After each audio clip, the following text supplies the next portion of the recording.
கிறிஸ்து இயேசுவுக்குள் அன்பானவர்களே, இயேசுவின் ஆசீர்வாத ஊழியங்களின் மூலம் அன்பின் வாழ்த்துக்கள். தொடர்ச்சியாக இந்த உபவாச ஜெபத்தின் தியானத்துல தேவனுடையவைகளை குறித்து நாம் தியானித்து ஜெபித்து வருகிறோம்.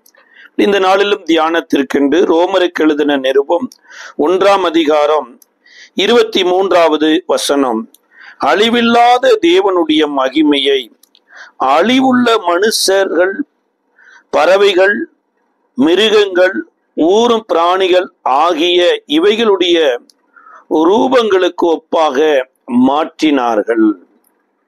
அதாவது தொடர்ச்சியாக தேவனுடையதையும் தேசத்தினுரியதையும் குறித்து நாம் தியானித்து வருகிறோம். நேற்றைய தினத்துல கூட தேவனுடைய பட்டணம் அழிவில்லாத பட்டணம் என்றும், தேசத்துல மனிதர்களால் உருவாக்கப்பட்டனும் ஒருவேளை இன்றைய காலகட்டத்தில் பிரபலமாய் இருந்தாலும் ஒரு காலத்தில் அது கவிழ்க்கப்பட்டது, அழிந்து போய்விட்டது என்று பார்த்தோம். அதாவது தேவனுடைய பட்டணமாய் தேவன் யாரை சொல்லுகிறார் என்று மத்தேயு 1வது அதிகாரத்திலையும் 15வது அதிகாரத்திலையும் தம்முடைய சீசர்களை ஒரு பட்டணமாக மாற்றுகிறார். மலை மேல் இருக்கிற பட்டணம் மறைந்திருக்க மாட்டாது அப்படிங்கிறார். இப்ப இயேசுவோடு இருந்த சீசர்கள் என்றைக்கோ வாழ்ந்தாங்க, எப்படியோ ஊழியம் செய்தாங்க. ஆனா அவர்கள் மரித்தும் இன்றும் அவர்களுடைய நாமங்கள் பேசப்படுகின்றன. அவர்கள் தேவனுக்கென்று செய்த ஊழியங்களும் சொல்லப்பட்டு வருகிறது. இதுதான் அழியாத பட்டணம் என்று பார்த்தோம். இப்படி இந்த நாளிலும் கூட எபிரேயருக்கு எழுதின நிருபத்தினுடைய 4ஆம் அதிகாரம் 12-13 வசனங்களில தேவனுடைய வார்த்தையானது ஜீவனும் வல்லமையுள்ளதாயும் இருபுறமும் கருக்குள்ள எந்த பட்டயத்திலும் கருக்கானதாயும் ஆத்மாவையும் ஆவியையும் கணுக்களையும் ஊனையும் பிரிக்கத்தக்கதாக உருவ குத்துகிறதாயும் இருதயத்தின் நினைவுகளை யோசனைகளையும் வகையறுக்கிறதாயும் இருக்கிறது. அவருடைய பார்வைக்கு மறைவான சிருஷ்டி ஒன்றுமில்லை, சகலமும் அவருடைய கண்களுக்கு முன்பாக நிர்வாணமாயும் வெளியரங்கமாயும் இருக்கிறது. அவருக்கே நாம் கணக்கு ஒப்புவிக்க வேண்டும். அதாவது தேவனுடைய பார்வையில மறைவானது எதுவுமே இல்லை அப்படின்னு வேதம் சொல்லுதுங்க. அதுக்கு என்னமா அத மறைவானது இல்லைன்னா சகலமும் வெளியரங்கமா இருக்கு, அதாவது நிர்வாணமாக தெரிகிறது அப்படிங்கிறார். இப்ப தேவனுடைய பார்வை இன்றைக்கு உங்களுக்கும் எனக்கும் வந்துருச்சுனாலே எதுவுமே மறைவா இருக்காது. இப்ப தேவனுடைய பார்வை நமக்கு வருவதற்கு முன்பாக இந்த தேசத்தினுடைய சில பார்வைகள் எப்படி இருந்தது, அல்லது தேவனுடைய பார்வையில எது விலையேறப்பட்டது என்பதை பார்க்கறதுக்கு முன்னாடி தேசத்தினுடைய சில பார்வைகளை குறித்து சொல்லப்பட்டிருக்குதுங்க. சகரியா தீர்க்க தரிசன புஸ்தகம் 11வது அதிகாரத்தினுடைய 12-13 வசனங்களில, உங்கள் பார்வைக்கு நன்றாய் கண்டால் என் கூலியை தாருங்கள், இல்லாவிட்டால் இருக்கட்டும் என்று அவர்களோடே சொன்னேன். அப்பொழுது எனக்கு கூலியாக 30 வெள்ளிக்காசை நிறுத்தார்கள். கர்த்தர் என்னை நோக்கி, அதை குயவனிடத்தில் எறிந்துவிடு என்றார். இதுவே நான் அவர்களால் மதிக்கப்பட்ட மேன்மையான மதிப்பு. நான் அந்த 30 வெள்ளிக்காசை எடுத்து அவைகளை குயவனுக்கென்று கர்த்தருடைய ஆலயத்தில் எறிந்து விட்டேன். சகரியா யாரை குறித்து தீர்க்க தரிசனமாய் சொல்லுகிறார்னா, இயேசு கிறிஸ்துவுக்கு அந்த நாட்களில் இருக்கிற யூதர்கள் கொடுத்த மதிப்பு. அவர்கள் பார்வையில இயேசுவினுடைய விலை என்னன்னா வெறும் 30 வெள்ளிக்காசுங்க. அதாவது அந்த நாட்களில் விற்கப்பட்ட ஆட்டின் விலையை விட கம்மியான விலை. இப்ப இன்றைக்கு உலகம் பாருங்களேன், மனிதனுடைய மதிப்பு அவர்கள் பார்வையில எப்படி இருக்கிறது அப்படிங்கிறத பார்க்கறதுக்கு முன்னாடி இயேசு எப்பேற்பட்ட விலை உயர்ந்தவர், அந்த விலை உயர்ந்த இயேசுவுக்கு கொடுக்கப்பட்ட மதிப்பை நம்ம பார்க்கிறோம். சார், ஒரு கல்லறைக்குள்ள மரித்து 4 நாள் ஆயிற்று. 4 நாள் மரித்து போயிருந்த லாசருவை உயிரோட எழுப்புறது எப்பேற்பட்ட வேலிவான காரியம். 12 வருடமா பெரும்பாடுள்ள ஒரு ஸ்திரீ. அந்த அம்மா ஏரோதுவனுடைய மனைவின்னு சொல்லப்படுகிறாங்க. பல வைத்தியர்களிடத்துல போய் எவ்வளவோ செலவழித்து சற்றும் குணமடையாத இயேசுவினுடைய வஸ்திரத்தின் ஓரத்தை தொட்ட அந்த பெண்மணி இயேசுவால ₹1 செலவில்லாம சுகமடைஞ்சிருக்காங்க. அப்போ இயேசுவனுடைய மதிப்பு எப்பேற்பட்டதுன்னு பாருங்களேன்.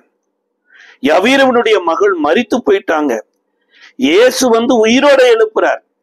இப்படி வேதத்துல விலை மதிக்க முடியாத மிகப்பெரிய அற்புதமும் அடையாளமும் செய்த இயேசுவுக்கு உலகம் கொடுத்த மதிப்பு, அதாவது உலகத்தின் பார்வையில இயேசு வெறும் 30 வெள்ளிக்காசுக்கு தாங்க மதிக்கப்படுறார். இன்றைக்கு நீங்களும் நானும் அநேக நேரங்களில உலகத்தோடையே இருந்ததுனால இயேசுவை நாம இப்பேற்பட்ட ஒரு பார்வையில தான் நம்ம பார்க்கிறோம் பாருங்க. ஆனா இயேசு எந்த விலையும் கொடுத்து வாங்க முடியாத விலையேற பெற்றவர். அந்த விலையேற பெற்ற இயேசுவின் மூலமாய் கிடைச்ச ரட்சிப்பு விலையேற பெற்றது. பாவ மன்னிப்பு, பரிசுத்த ஆவியானுடைய அபிஷேகம் விலையேற பெற்றது. இதை அனுபவிக்காம இன்னைக்கு உலகத்துல கூட பாருங்களேன், கடந்த நாட்கள்ல கூட ஒரு இடத்தில் கூட்ட நெரிசலில எத்தனையோ பேர் இறந்து போயிட்டாங்க. அந்த இறந்து போனவர்களுடைய மதிப்பு என்னன்னா சில லட்சங்கள் தான் பாருங்க. அந்த லட்சங்களை அவங்க மதிப்பிடுகிறாங்க. ஒருவேளை மதிப்பிடுகிற மக்களுடைய பிள்ளை இறந்திருந்தா இவ்வளவு லட்சம் தான் ஆயிருக்குமா, அல்லது மதிப்பிடுகிறவர்கள் மரித்திருந்தாங்கன்னா இவ்வளவு லட்சம் தான் ஆகுமா? இப்ப இங்க இயேசுவை குறித்த பார்வை உலகை இப்படித்தான் பார்க்குது. இப்ப நீங்களும் நானும் உலகத்தோட இருந்தோம்னா வேலிவலான இயேசுவே 30 வெள்ளிக்காசு மதித்தது போல நமக்கு கிடைத்திருக்கிற இந்த ரட்சிப்பின் அனுபவம், அபிஷேகம், பரிசுத்தவான்களுடைய ஐக்கியம் கூட நமக்கு அற்பமா தெரியும். ஆனா உலகத்தில் இருந்து வருகிறதெல்லாம் வேலிவலானதா தெரியும் பாருங்க. இவர்களுக்கு பரிமள தைலம் விலையேறப்பட்டதுங்க, வஸ்திர விலையேறப்பட்டது. ஆனா இந்த உலகத்தின் சரித்திரத்தையே திருப்பி போடுவதற்கு வந்த இயேசு கிறிஸ்து 30 வெள்ளிக்காசுக்காக பேசப்பட்டாராமா.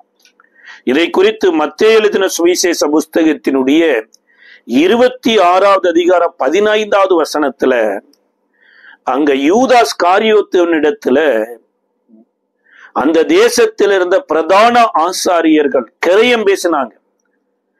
இவ்வளவு காசுக்கு நீ காட்டி கொடுப்பியா என்று கிரயம் பேசினாங்க. அதே 27ஆம் அதிகாரம் 3வது வசனத்துல அந்த வாங்கின காசை யூதாசு தேவாலயத்தை தூக்கி வீசி விட்டு போய்விட்டான். இப்ப உலகத்தின் பார்வை இப்படித்தான் இருக்கு பாருங்க. அந்த உலகத்தின் பார்வைங்கிற காட்டிலும் ஊர் மக்களுடைய பார்வை எப்படி இருக்குது? இதுன்னு மல்கியா தீர்க்க தரிசன புஸ்தகத்தினுடைய 2வது அதிகாரத்தின் 17வது வசனத்தில் சொல்லப்பட்டிருக்கிறது.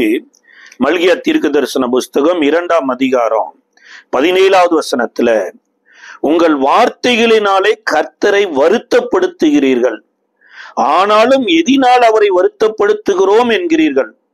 பொல்லாப்பை செய்கிற எவனும் கர்த்தரின் பார்வைக்கு நல்லவன் என்றும் அப்படிப்பட்டவர்கள் மேல் அவர் பிரியமாய் இருக்கிறார் என்றும் நியாயம் தீர்க்கிற தேவன் எங்கே என்றும் சொல்லுகிறீர்கள். அதாவது கர்த்தரின் பார்வைக்கு யாரு நல்லவன் யாரு கெட்டவன்னு தெரியறது இல்லைங்க. அதாவது பொல்லாப்பு செய்கிற மனிதன் நல்லவனாக தெரிகிறார். இன்றைக்கு ஏன் அப்படின்னா இவர்களும் பொல்லாப்பினாலே கட்டப்பட்டு இருக்கிறாங்க பாருங்க. அப்ப பொல்லாப்பை குறித்து நாம அதிகமா கவனத்துல வைக்காமல் இருப்பதற்கு காரணம் என்ன தெரியுங்களா? நாமளே பொல்லாப்புல சிக்கப்பட்டு இருக்கிறதுனால பொல்லாப்பை குறித்து நம்மளால கவனிக்க முடிய மாட்டேங்கிறது. இதே மார்க் எழுதின சுவிசேஷ புஸ்தகத்தினுடைய 12வது அதிகாரத்தினுடைய 40வது வசனத்துல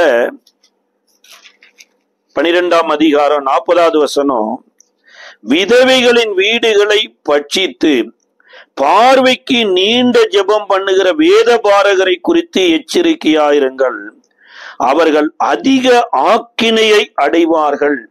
இப்ப ரொம்ப நேரம் ஜெபம் பண்றாரு பிரதர், மணிக்கணக்கில் ஜெபிக்கிறார் பிரதர், அவர் ரொம்ப நல்லவர் அப்படிங்கிறாங்க. ஆனா இயேசு அவங்கள நல்லவங்கன்னு சொல்ல, அவங்க எதற்காக ஜெபித்தாங்க அப்படின்னா, ஒரு சில மக்கள் நல்லவர்களாகணும்னு ஜெபிக்கல, பார்வைக்கு நீண்ட நேரம் ஜெபம் பண்ணாங்களாமா.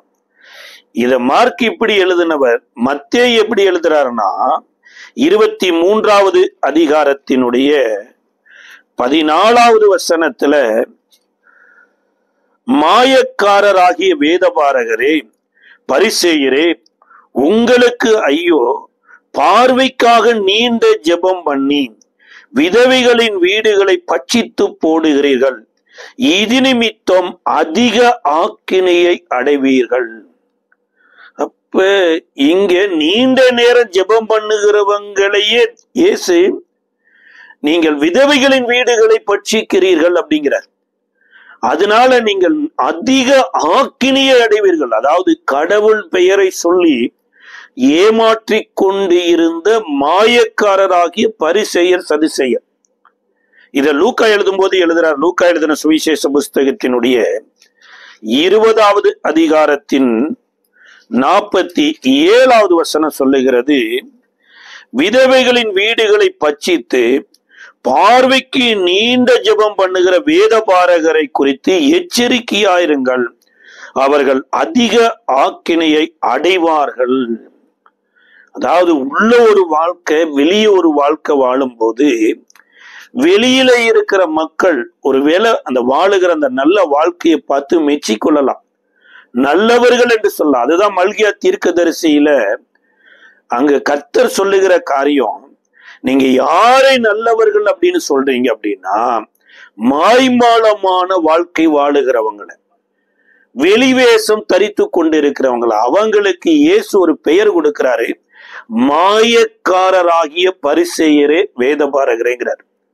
இப்ப நம்மளுடைய வாழ்க்கையிலையும் இயேசு இந்த மாய்மாலமான வாழ்க்கையை விரும்புறது இல்லைங்க.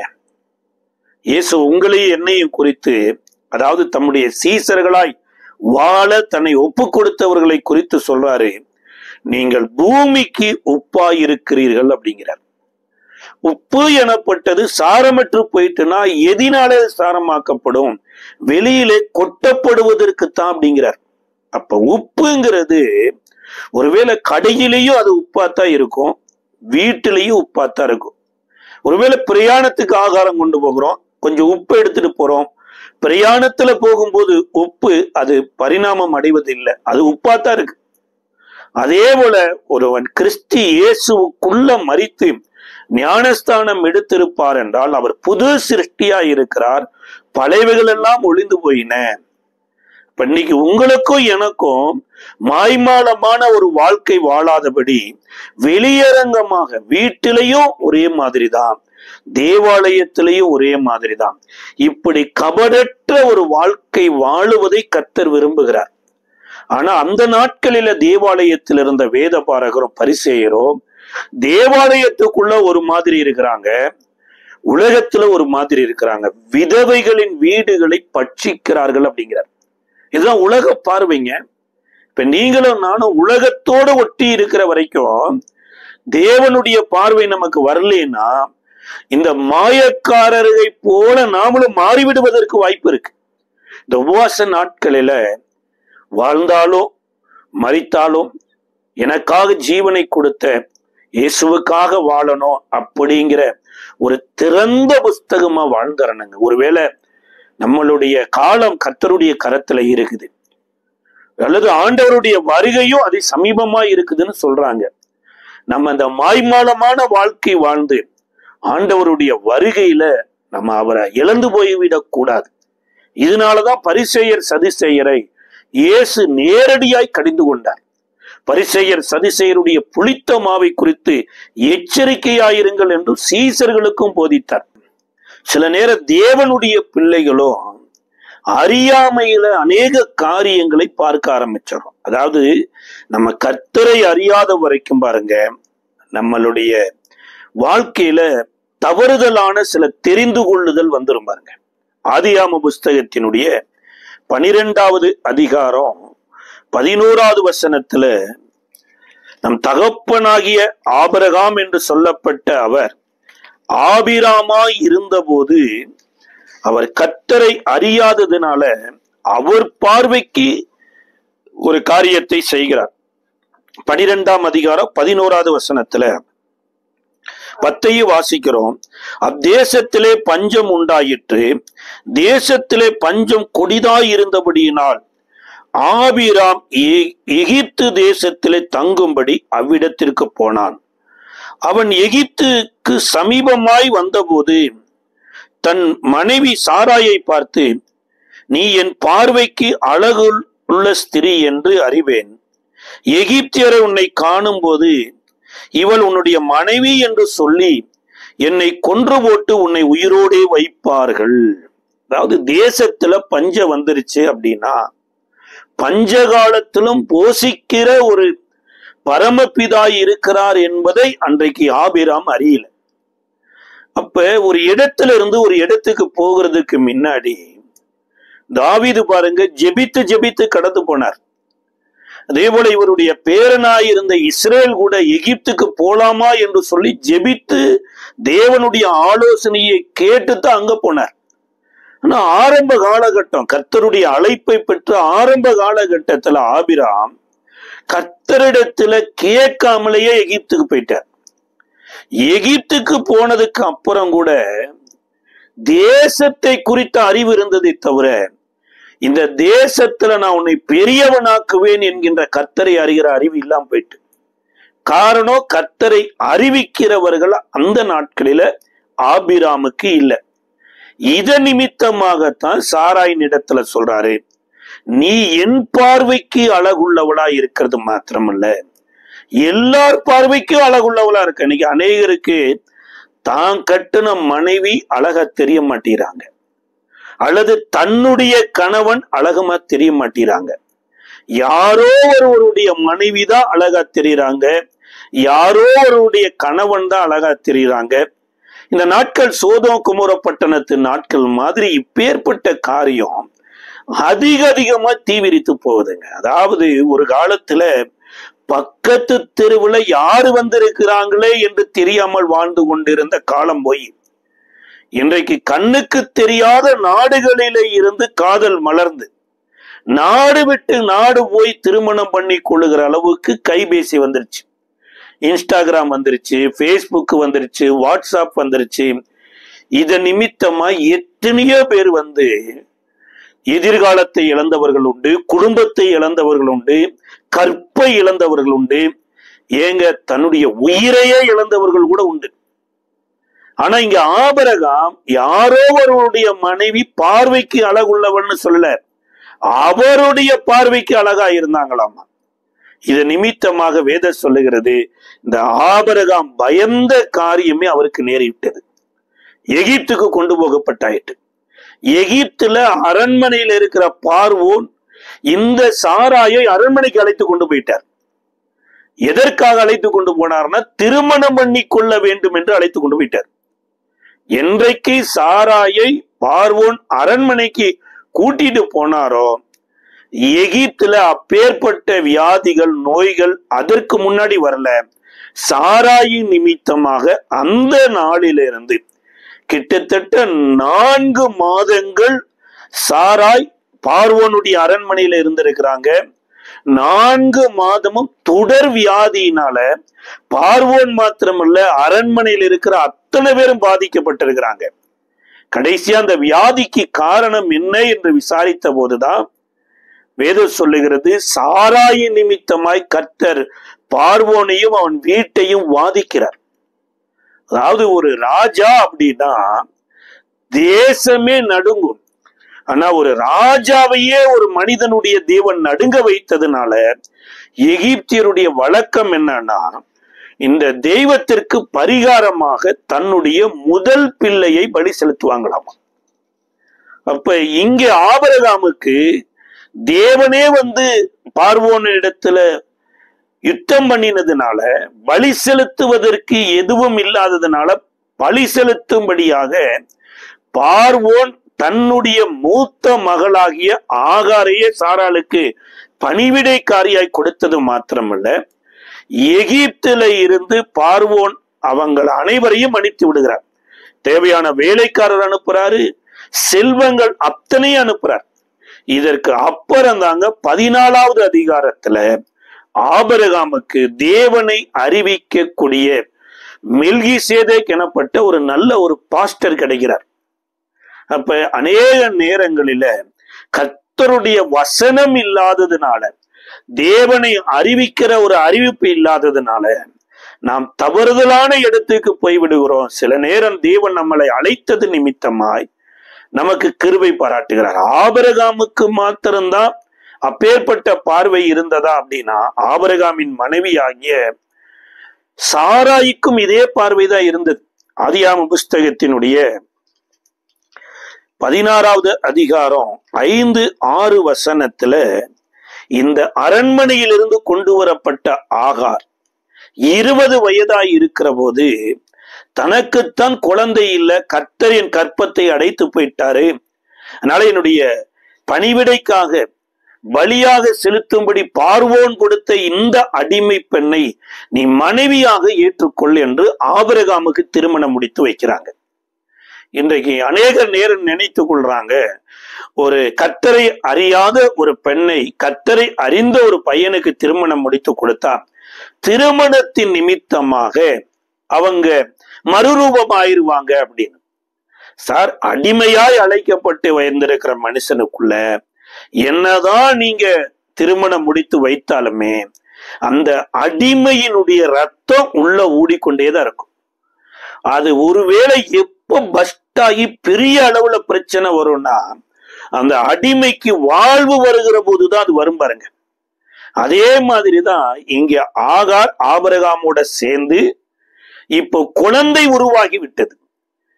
ஏன்னா ஆல்ரெடியே இந்த பெண் ராஜாவினுடைய மகளாய் இருந்ததுனால இங்க பார்வோனுக்கு மனைவியானதுக்கு அப்புறம் அந்த ராஜ மேட்டிமை தானா வருதுங்க.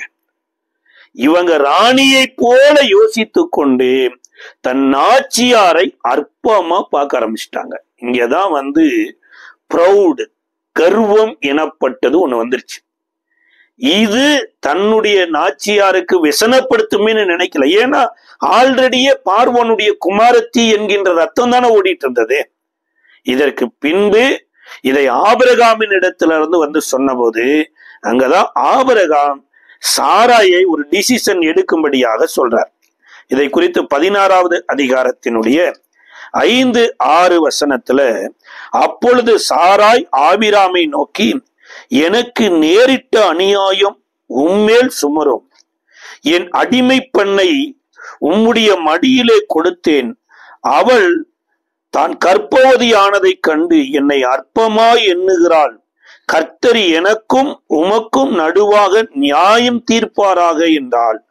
அதற்கு ஆபிராம் சாராயை நோக்கி, இதோ உன் அடிமை பெண் உன் கைக்குள் இருக்கலால் உன் பார்வைக்கு நலமானபடி செய் என்றான். அப்பொழுது சாராய் அவளை கடினமாய் நடத்தினபடியினால் அவளை விட்டு ஓடி போனாள். தேவனுடைய பிள்ளைதான், கர்த்தருடைய அழைப்பை பெற்று தேசத்தை விட்டு வந்தவங்க தான். ஆனா அவங்க பார்வையில எப்படி இருக்கு தெரியுங்களா? ஒரு கற்பவதின்னு கூட பார்க்கல, தன்னுடைய கணவனோடு சேர்ந்து வாழ்ந்தவனு கூட பார்க்கல, அவளை கடினமாய் நடத்தினாங்களாமா. இது நிமித்தமாக வீட்டை விட்டு ஓடி போகிற போதுதான் வழியில 7வது வசனம், கர்த்தருடைய தூதனானவர் அவளை வனாந்தரத்திலே சூருக்கு போகிற வழியருகே இருக்கிற நீரூற்றண்டையிலே கண்டார். இந்த கர்த்தருடைய தூதனானவர் என்கின்ற வார்த்தை இயேசு இந்த பூமியில இயேசு எனும் நாமத்தின் நிமித்தம் வருவதற்கு முன்பாக கர்த்தருடைய தூதனானவர் என்கின்ற நாமத்தில் வருகிறார். இயேசுவே இந்த அம்மாவை நேரடியாய் சந்தித்து, நீ உன் நாச்சியாரினிடத்தில் போய் அடங்கி இரு என்று சொல்லி அனுப்பிவிடுகிறார். இதுதான் தேவனுடைய பிள்ளைகளுக்குள்ள இருக்கிற அறியாமை எனும் பார்வை.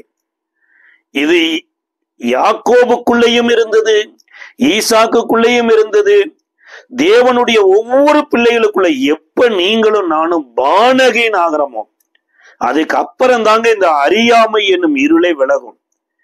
ஆபிரகாமின் குமாரனாகிய ஈசாக்குக்குள்ளேயுமே தன் தகப்பன் எப்படி தன் மனைவியை சகோதரின்னு சொல்லியிருந்தாரோ அதே ஹேபிட் 26ஆம் அதிகாரம் 7வது வசனத்திலையும் 28வது அதிகாரம் 8வது வசனத்திலும் இருந்தது.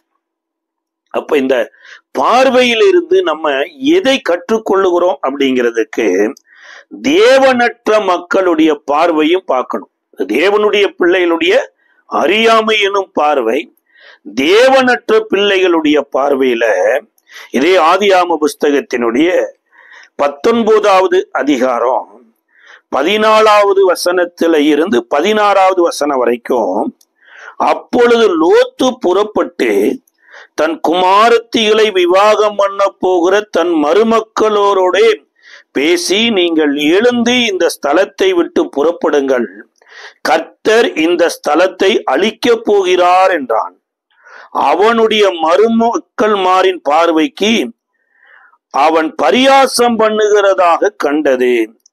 கிழக்கு வெளுக்கும் போது அவன் அந்த தூதர் லோத்தை நோக்கி, பட்டணத்துக்கு வரும் தண்டனையில் நீ அழியாதபடி எழுந்து உன் மனைவியும் இங்கே இருக்கிற உன் 2 குமாரத்திகளையும் அழைத்து கொண்டு போ என்று சொல்லி அவனை துரிதப்படுத்தினான். அவன் தாமதித்து கொண்டு இருக்கும் போது கர்த்தர் அவன் மேல் வைத்த இரக்கத்தினால் அந்த புருஷர் அவன் கைகளையும் அவன் மனைவியின் கைகளையும் அவன் 2 குமாரத்திகளின் கைகளையும் பிடித்து கொண்டு அவனை பட்டணத்துக்கு வெளியே கொண்டு போய் விட்டார்கள். பாருங்க, அன்றைக்கு ஆபிரகாமோடு கூட இருந்த இந்த லோத்து சோதோகுமர பட்டணத்துக்கு போய் சோதோகுமர பட்டணம் சிறைப்பட்ட போது இவரும் சேர்ந்து சிறைப்பட்டார். ஆபிரகாம் தான் யுத்தம் பண்ணி மீட்டு கொண்டு வருகிறார். ஆபிரகாம் தேவனுடைய சத்தம் கேட்கிற மனுஷன். இந்த லோத்து மறுபடி ஆபிரகாமின் இடத்துல வந்திருக்கலாம், ஆனா வரல. சரி, ஆபிரகாமின் தேவனையாவது லோத்து எங்கேயாவது ஒரு இடத்துல பலிபீடம் கட்டி பலி செலுத்தினாரானா அதுவும் செலுத்தல. இது நிமித்தமா சோதோகுமர பட்டணத்துல லோத்துவின் 2 பிள்ளைகளும் காதல்ல விழுகிறாங்க. இந்த காதல்ல விழுந்தது நிமித்தமா தான் தன் மருமக்கள் மாறின் இடத்துல போய் லோத்து சொல்றார். அதாவது திருமணம் முடிக்க போக இருக்கிற அந்த மருமக்கள் இடத்துலதான் இந்த பட்டணத்தை கர்த்தர் அழிக்க போகிறார் என்று சொன்னபோது அங்க லோத்து சொன்ன சுவிசேஷம் மருமக்கள் பார்வைக்கு பரியாசமாய் தெரிஞ்சதாமா. ஏன் இப்பேற்பட்ட சுவிசேஷம் பரியாசமாய் தெரிந்ததுன்னா, லோத்து முதலாவது தேவனோடு கூட தொடர்புல இல்லாததுனால, லோத்து இதற்கு முன்பு எங்கேயுமே ஒரு இடத்துல கூட தன் பிள்ளையின் இடத்திலேயோ தன் மனைவியின் இடத்திலேயோ தன் பிள்ளைகளுக்கு வரப்போகிற மருமக்கள் மாறு இடத்திலேயோ தேவனை பற்றி அறிவிக்காதது நிமித்தமாகத்தான் இன்றைக்கு அழிவை குறித்து சொல்லுகிற சுவிசேஷமே அவர்களுக்கு பைத்தியமாக தெரிஞ்சதாம், பரியாசம் பண்ற மாதிரி தெரிஞ்சதாமா. யோசிச்சு பாருங்க, ஒரு மனுஷன் கர்த்தரோடு கூட ஒரு ஐக்கியமா இருக்கும் பட்சத்துல, கர்த்தருடைய வழியை அறந்து அதன்படி நடக்கும் பட்சத்துல, சங்கீதம் 128 1-4 வரைக்கும் சொல்லப்பட்டிருக்குதுங்க. கர்த்தருக்கு பயந்து அவர் வழிகளில் நடக்கிறவனவனோ அவன் பாக்கியவான். அவன் மனைவி அவன் வீட்டோரங்களில் கனிதொடும் திராட்சை கொடியை போல் இருப்பாள். அவன் பிள்ளைகள் பந்தியை சுற்றிலும் ஒலிவு மர கன்றுகளைப் போல் இருப்பார்கள். கர்த்தர் சியோனிலிருந்து அவனை ஆசீர்வதிப்பார். ஜீவனுள்ள நாளெல்லாம் அவன் எருசலேமை காண்பான். கர்த்தரைக்கு பயந்து கர்த்தருடைய வழியில நடக்கிற போது கிடைக்கிற ஆசீர்வாதம். ஆனா கர்த்தருக்கு பயம் இல்லாம கர்த்தருடைய வழியில நடக்காத போது ஒரு டெமோவாக இந்த லோத்துவை கர்த்தர் கொண்டு வந்து நிறுத்துறார். யோசிச்சு பாருங்க, அவங்க மனைவி உப்பு தூணா மாறிட்டாங்க. அவங்க 2 பிள்ளைகளும் சாப சந்ததியை உருவாக்கிட்டாங்க. அவங்களுடைய மருமக்கள் பாருங்க அக்கினிக்கு இரையாக மாறிட்டாங்க. ஒரு குடும்பத்துல எப்பேற்பட்ட ஒரு அசம்பாவிதத்திற்கு காரணம் என்னன்னா, உலகத்தோடு கூட ஒன்றி உறங்கி உலாவுகிறதா. சில ஆண்டவருடைய பிள்ளைகளுக்கும் இதே ஹேபிட் இருக்கும் பாருங்க.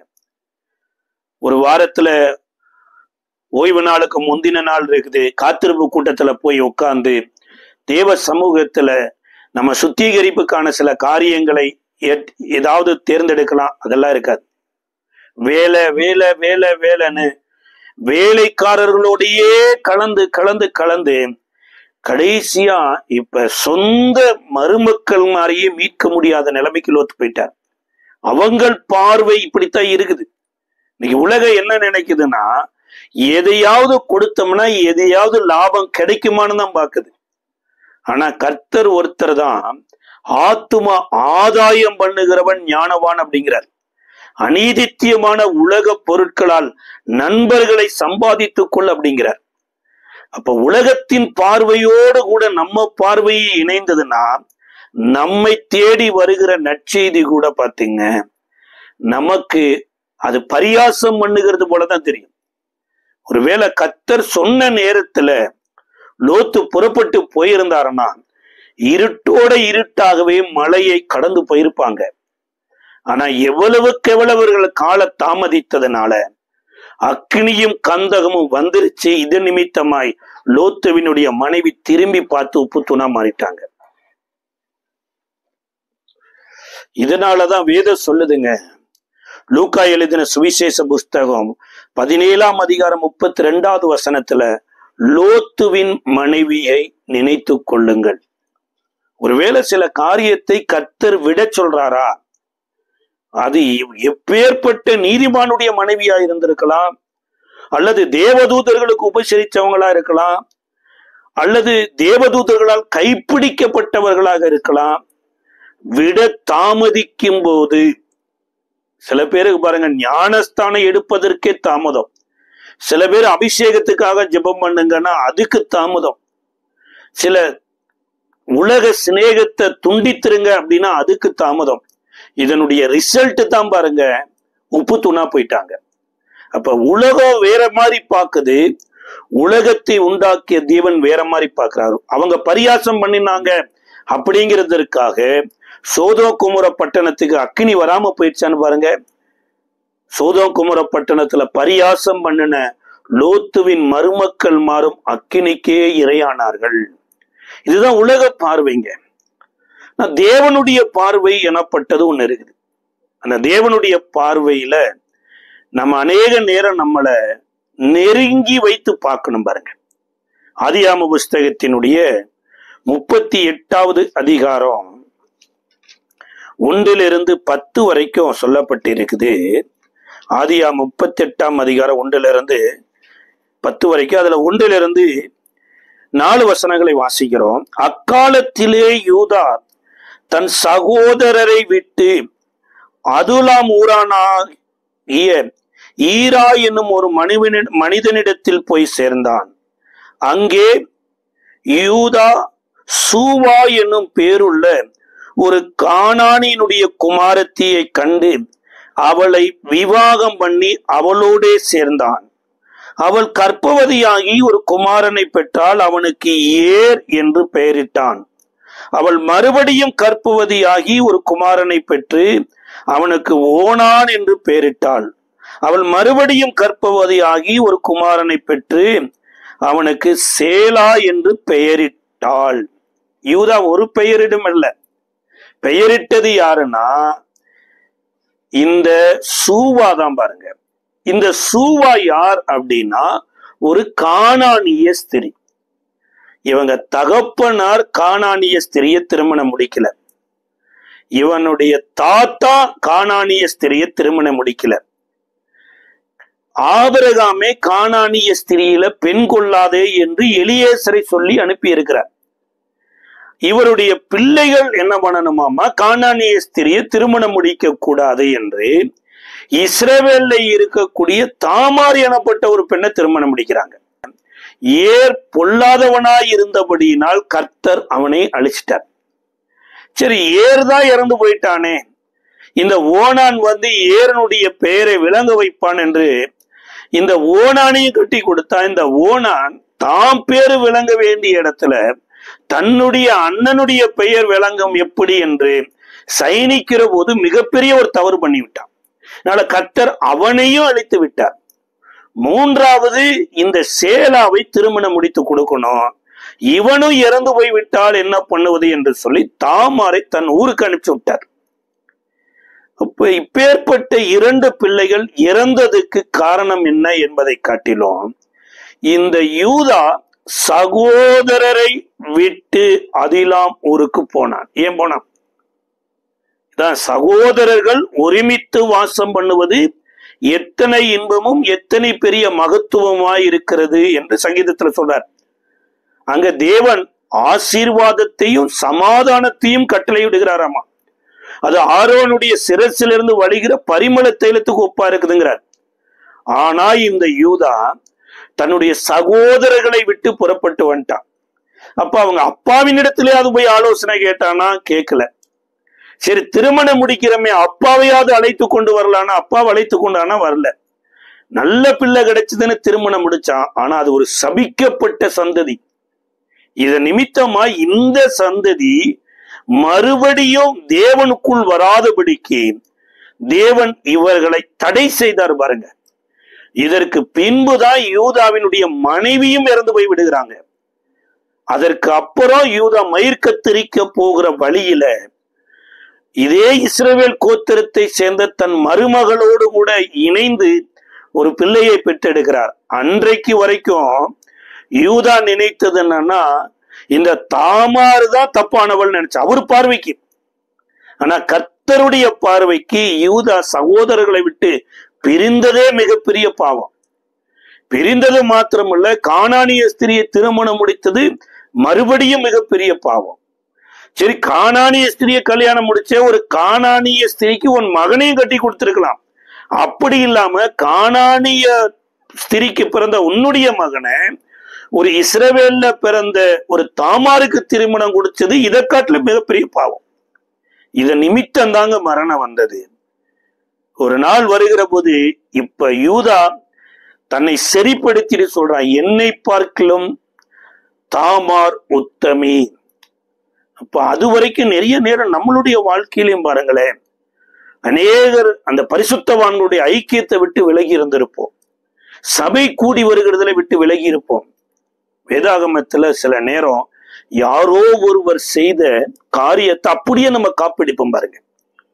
சார், அவங்க செஞ்சது நல்லதா கெட்டதா அப்படியெல்லாம் பார்க்க மாட்டோம். அந்த மனிதர் செஞ்சுட்டு போயிருக்கிறாரு, அது மாதிரியே நானும் செய்வேன். சில ஆராதனை முறைமைகள் அப்படித்தான் பாருங்க. எங்கேயோ ஒரு இடத்துல யாரோ அப்படி ஆராதனை செய்தாங்கன்னா நாமளும் அதே மாதிரி செய்யணும்னு நினைத்தவங்க வைங்களேன், ஒருவேளை அந்த ஆராதனை கர்த்தரின் பார்வைக்கு பிரியமில்லைன்னு வைங்களேன். அன்றைக்கு எரோபயாம் எனப்பட்ட ஒரு மனிதன் தான்ல ஒரு பலிபீடத்திலேயும் பெத்தேல்ல ஒரு பலிபீடத்தையும் வச்சு அங்க ஒரு பொன்கன்று குட்டியை உண்டாக்கி ஈனமானவர்களை ஆசாரியராக்கி அங்கே ஆராதனை செய்தான். நம்ம அந்த ஆராதனையை தேவன் அங்கீகரிக்கல. இப்ப காரணம் என்னன்னா, கர்த்தரை ஆராதிக்கும்படியாய் தெரிந்து கொள்ளப்பட்ட ஸ்தலம் எருசலேம் தான். இந்த எருசலேம்ல தான் வருடா வருடம் பஸ்கா பண்டிகையை ஆசரிக்கணும். வருடா வருடம் தான் பஸ்காவை ஆசரிக்கிறதுக்கு சகல இஸ்ரவேலரும் எருசலேமுக்கு வரணும்னு கர்த்தரே சொல்லி இருந்தார். அங்கதான் பிரதான பஸ்காவாகிய இயேசுவும் பலியாக போகிறார் அப்படின்னார். ஆனா அதற்கு தடையாக தன்னுடைய பதவியை தற்காத்துக் கொள்வதற்கு ஒருவேளை எருசலேமுக்கு போனா சாலமோனின் குமாரனை மறுபடியும் தங்களுக்கு ராஜாவாக்கி கொள்ளுவார்களோ என்கின்ற ஒரு பயத்துல தன்னுடைய பதவி மோகத்திற்காக தான்ல ஒரு பலிபீடத்தை கட்டி பெத்தேல்ல ஒரு பலிபீடத்தை கட்டி அங்க சகல இஸ்ரவேலர்களை ஆராதிக்க வைத்தான் பாருங்க. இவனுடைய வழியை அநேகர் பின்பற்றி இருக்கிறாங்க. அதே போல கல்வாரி சிலுவையில மரித்த இயேசுவை தன் சொந்த இரட்சகராய் ஏற்றுக்கொண்டு தன்னைத்தானே வெறுத்து தன் சிலுவையை எடுத்துக்கொண்டு என்னை பின்பற்றி வா என்று சொன்ன இயேசுவினுடைய சீசர்களாய் மாறாம பொருளுக்காக, பணத்திற்காக, வேலைக்காக, அழிந்து போகிற இவ்வுலக ஆசீர்வாதத்திற்காக இயேசுவை போதிக்கிறவர்களும் இந்த யெரொபெயாமை போல பொன்கன்று குட்டியை தொழுது கொள்ள வைக்கிறதற்கு ஒப்பாயிருக்கிறாங்க. இதே மாதிரி ஒரு மனிதன் சிதேக்கியா ராஜா கூட ஒரு ராஜாவினுடைய முறைமையை பின்பற்றினாராமா. இதை குறித்து எரேமியா தீர்க்கதரிசன புஸ்தகம் 52ஆம் அதிகாரம் 1-2 வசனங்களில சிதேக்கியா ராஜாவாகிற போது 21 வயதாயிருந்தான். அவன் 11 வருஷம் எருசலேமில் ராஜ்யபாரம் பண்ணினான். அவனுடைய தாயின் பேர் அமுதாள். அவள் லீப்னா ஊரானாகிய எரேமியாவின் குமாரத்தி.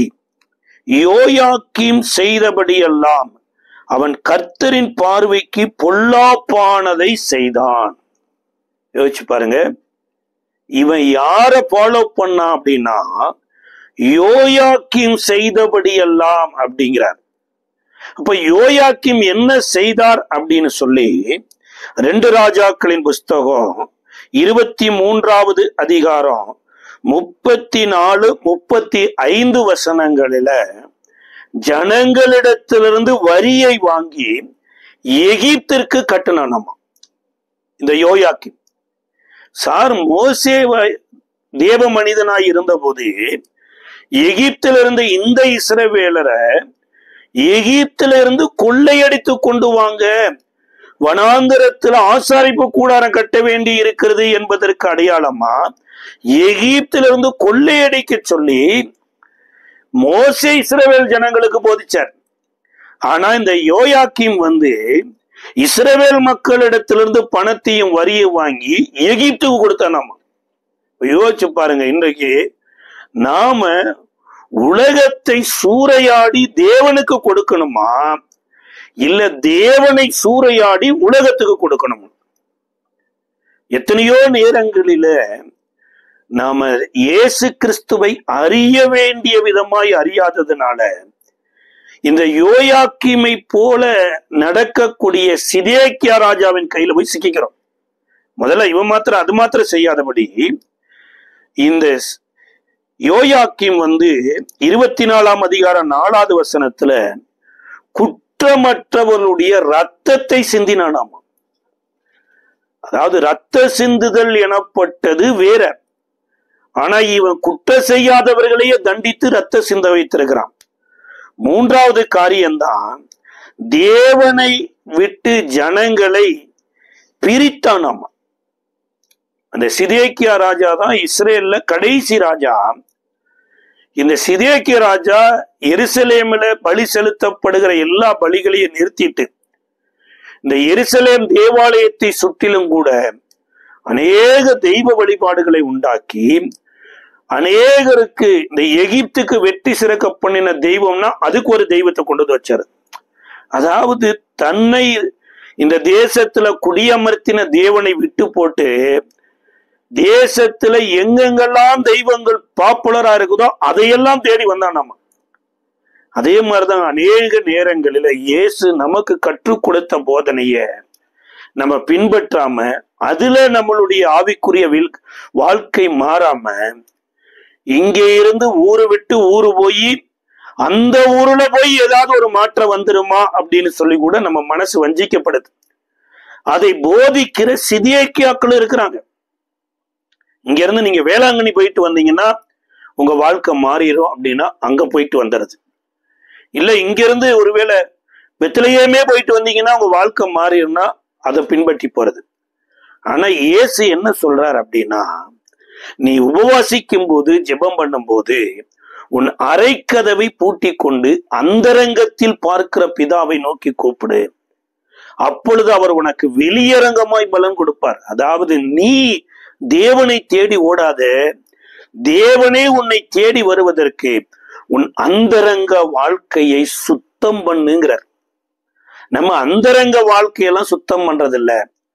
அதாவது இக்கரைக்கு அக்கறை பட்சங்கிற மாதிரி இந்த காணல் நீரை தேடி ஓடுகிறோம் ஆட்டை போல இன்றைக்கு நீங்களும் நானும் இருக்கிறாங்க. அநேகர் இவங்க தான் இந்த சிதேக்கியா ராஜாவின் கையில சிக்கப்படுறவங்க இவங்க. மார்க் எழுதின சுவிசேஷ புஸ்தகத்தினுடைய 8வது அதிகாரம் 23 to 26 வரைக்கும் நீங்க வாசிச்சு பாருங்க. பிறவியிலே கண் பார்வையற்ற ஒரு மனிதனை இயேசுவின் இடத்துல கூட்டிக் கொண்டு வருகிறாங்க. கூட்டிக் கொண்டு வந்த போது இயேசு அந்த கிராமத்துக்கு வெளியே அவனை அழைத்து கொண்டு போய் அவன் கண்களின் மேல் கையை வைத்து, நீ காண்கிறது என்ன அப்படின்னு கேட்க, நீ என்னத்தை பார்க்கிற? அவன் பார்வை அன்றைக்கு முதலாவது மனிதர்கள் மரங்களை போல தெரிகிறார்கள் அப்படிங்கிறான். இன்றைக்கு அநேகருக்கு அப்படித்தான் தெரியுது பாருங்க.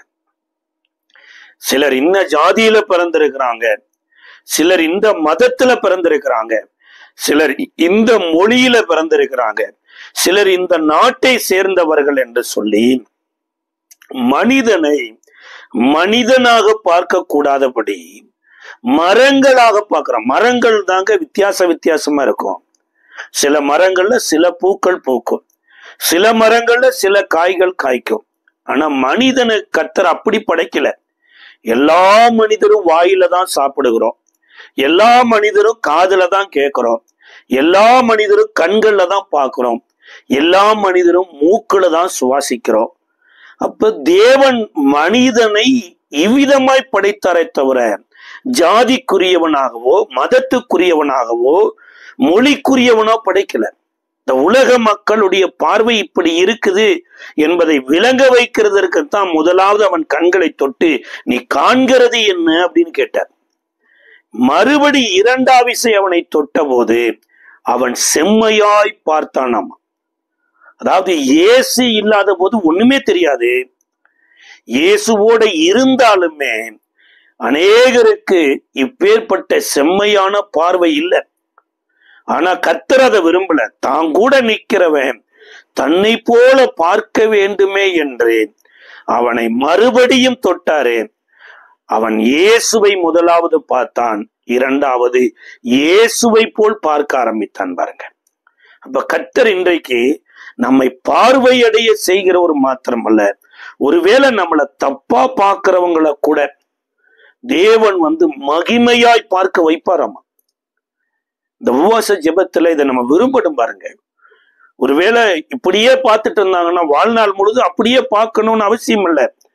தேவன் இல்லாத போது நம்மை ஜனங்கள் அப்படி பார்த்திருக்கலாம். தேவனோடு கூட நம்ம ஐக்கியப்படாத போது ஜனங்கள் நம்மளை அப்படி யோசிச்சிருக்கலாம். ஆனா இந்த நாட்களில தேவனோடு கூட ஐக்கியமாகிற போது, தேவனோடு சேர்ந்து நடக்கிற போது கர்த்தர் நம்மை எப்படி பார்க்க வைக்கிறார் அப்படின்னு அப்போஸ்தலர் நடவடிக்கையின் புஸ்தகம் 7வது அதிகாரத்தினுடைய 35 37 வரைக்கும் சொல்லப்பட்டிருக்கிறது. உன்னை அதிகாரியாகவும் நியாயாதிபதியாகவும் ஏற்படுத்தினவன் யார் என்று சொல்லி அவர்கள் மறுதலித்திருந்த இந்த மோசேயை தானே தேவன் முட்செடியிலே அவனுக்கு தரிசனமான தூதனாலே தலைவனாகவும் மீட்பனாகவும் அனுப்பினார். இவனே அவர்களை அங்கே இருந்து அழைத்து கொண்டு வந்து எகிப்து தேசத்திலையும் சிவந்த சமுத்திரத்திலையும் 40 வருஷ காலமாய் வனாந்தரத்திலையும் என் அற்புதங்களையும் அடையாளங்களையும் செய்தான். சாரி, இந்த மோசேய இதே இஸ்ரவேல் மக்கள் தான் உங்களை எனக்கு அதிபதியாகவும் மீட்பனாகவும் வைத்தது, நியாயாதிபதியாகவும் வைத்தது யார் என்று கேட்டிருக்கிறாங்க. இதை யாத்ராம புஸ்தகத்தினுடைய 2ஆம் அதிகாரம் 13-14 வசனம் சொல்லுகிறது. இந்த மோசே தேவன் இல்லாமல் இஸ்ரவேலுக்கு ஒரு ரட்சிப்பை கட்டளையிட முயற்சி செய்து ஒரு எகிப்தியனை கொலை செய்து விடுகிறார். இந்த எகிப்தியனை மண்ணை தோண்டி புதைத்து விடுகிறாங்க. மறாவது நாள் ஒரு இஸ்ரவேலனும் யுத்தம் பண்ணுகிற போது இந்த மோசே போய் அவர்களுக்கு சமாதானம் பண்ண மோசேத்தான் இந்த வார்த்தையை சொல்லி அந்த தேசத்தை விட்டு ஓடுவதற்கு காரணமா மாறினாங்க. ஆனா அதே மோசேயை கர்த்தர் முட்செடியில 80 வயதுல சந்தித்ததுக்கு அப்புறம் இப்ப அதே எகிப்துக்குள்ள கர்த்தராலே வருகிறார். அந்த அற்புத அடையாளங்களையும் செய்து எகிப்துல கர்த்தர் ஆபிரகாமுக்கு சொன்ன வாக்குத்தத்தத்தை நிறைவேற்றும்படியா இந்த மோசேயை கர்த்தர் பயன்படுத்துகிறார். அப்ப உங்களுடைய வாழ்க்கையில, என்னுடைய வாழ்க்கையில அவமானப்பட்ட இடத்துல ஒரு மகிமையை அனுபவிக்கணுமா இருந்தா அழிவில்லாத தேவனோடு கூட நீங்களும் நானும் ஐக்கியமாகிற போது கட்டாயம் அழிவில்லாத தேவனுடைய மகிமை நம்மை மகிமைப்படுத்தும். அநேக நேரங்களில் நாம் தேவனோடு இணைவதை விட்டுட்டு தேசம் என்ன இப்படி அற்பமா பாக்குது பிரதர், உலகம் என்ன அற்புதமா பாக்குது பிரதர். நீங்க உலகத்துல பார்வோனுடைய அரண்மனையில பார்வோனுடைய மகனை போலவே வளர்ந்தாலுமே மனிதர்கள் பார்வையில நீங்கள் மேன்மை அடையவே முடியாது. இன்னைக்கு சின்ன ஒரு அரசாங்க வேலை கிடைச்சாலே நாம தான் அரசாங்கம் என்கிறதை போல நினைத்து கொண்டு எத்தனையோ பேர் வாழ்றாங்க. ஆனா ஏதோ ஒரு அலிகேஷன் வந்துச்சுன்னா கரும்பை சப்பிட்டு சார பிடிச்சிட்டு சக்கைய துப்புறது மாதிரி அரசாங்கம் தூக்கி வீசிடும். எத்தனையோ IAS ஆபீசர்கள் டீபர்மோஷன் ஆயிருக்கிறாங்க. இந்த வருடத்துல எத்தனையோ உயர் அதிகாரிகள் காவல்துறையில சிறைச்சாலையில போடப்பட்டு இருக்கிறாங்க. ஆனா அந்த சிறைச்சாலைக்கு போகிறதுக்கு முன்னாடி அவர்கள் அதைத்தான் மகிமையானதாய் நினைத்து கொண்டிருக்கிறாங்க. இதை கேட்டுக்கொண்டிருக்கிற அன்பான தேவனுடைய பிள்ளையே, பார்வோனுடைய குமாரன் என்று சொல்லப்பட்ட மோசேயவே எகிப்தே அவனை கொலை செய்ய தேடி இருக்குமாண்டா, நீங்களும் நானும் ஏமாத்துறங்க.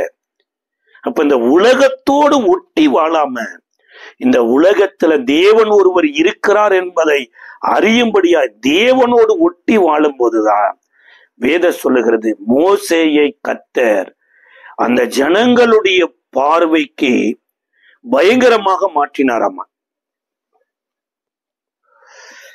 தேவனோடு இசைந்து வந்த மோசேயை அந்த எகிப்து தேசத்தில் இருக்கிற பார்வோனா இருக்கலாம், ஜனங்களா இருக்கலாம், அவர்கள் பார்வைக்கு தேவன் எப்படி மாத்தினார் என்று யாத்ராகமம் 11வது அதிகாரத்தினுடைய 3வது வசனம் சொல்லுகிறது.